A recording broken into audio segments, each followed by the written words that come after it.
እንዴ ምን ነው ለምንድነው ታለቅሽው? ምሩ ዛሬስ ምን እንደሆንሽ አትነግሪኝም? ወንድም ያርግዣለሁ። እና ለምንድን ነው የከፋሽ? ቦይፍሬንድሽ እኮ ስትነግሪው ደስ ይለዋል። የኔ ፍቅር ቻበባ ካሌቦ ወይ ምሩዬ አርግዣለሁ። አንቺ አቀልጂ ባክሽ። እውነት እየቀለድኩ አይደለም። ምን ማለት ነው? ቆይ አትጠነቀቂም ነበር?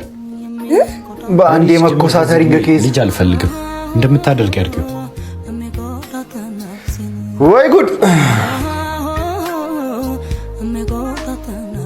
እንደ ድሮ የአማርኛ ፊልም አስወርጁ ምን አለ ብሎኛል። ምን ወንድምዬ ሂድለት ሂድና አነጥፈው። ፓርት 2 መፈልጉ ከሆነ ኮሜንት ላይ ፓርት 2 እያላችሁ ጻፉ።